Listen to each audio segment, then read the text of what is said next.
I was on radio a few days ago. This is one of the things I said. I said people are waiting for the government to solve this problem for them. And the truth is that technology is exponential. It's fast. The government moves one step, they're slow, right? So if you are waiting for the government, you are playing a losing game. So one of the things I say is that this transition is going to be more individual based than collectively as a government, as a country. And this is what I mean. There are so many people, even in the rural areas, that have access to YouTube, have access to Instagram, have access to TikTok, have access to all of these things. They know the latest fashion. When fashion trends are coming up from the West or from Europe or wherever, they are aware of these fashion trends, right? It is not the government that feeds them that information. They know the latest hairstyle.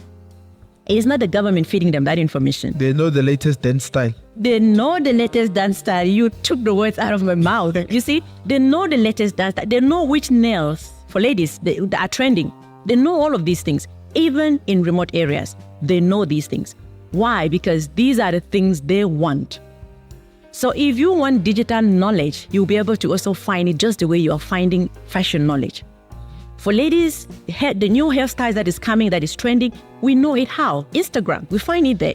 How to draw our eyebrows on flick, I think I'm lookable. I think I draw my nails, right? Yeah, eyebrows on flick, nails on flick. Exactly, all of these things, when we want it, we know where to go get it. But when it comes to knowledge, digital knowledge, for us to disrupt ourselves and become relevant, somehow we sit back and we're waiting for the government to come and solve that problem for us. So talking AI, right? So the other day, I'm sitting with my younger sister, right? And she's going through her TikTok, right? So her TikTok is full of people dancing, singing, what. So anyway, we're sitting and I'm looking at that.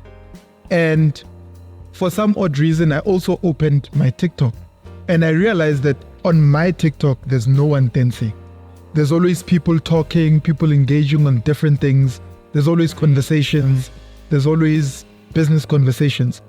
Then she said to me, how come on my TikTok, all I see is Skomota dancing? I don't know if you know Skomota. So how come on my TikTok, all I see is this? And I said to her that it has to do with an algorithm. Right.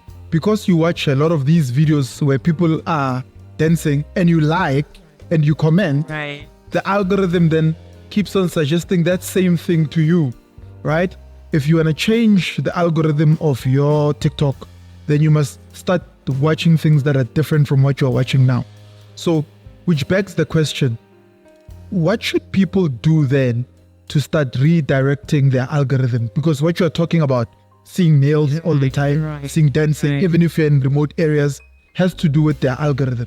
So how does one who's watching this start to restructure their algorithm to lead more towards getting knowledge that is going to change their lives for the better? Absolutely. Great question and great story there, by the way. And that is where many people are... prompting, ne? You are prompting and you're doing such a great job. That is where many people are stuck. And they feel like the technology companies decide their algorithm. It doesn't. You as an individual decide your algorithm, right? Early this year, we're still in February, right? Just as 2024 began, there were a few people on my Instagram that I didn't like what I see. I don't like seeing cleavage, even as a woman. I'm like, I don't like this. If that's all you have to offer, I just have to go and unfollow.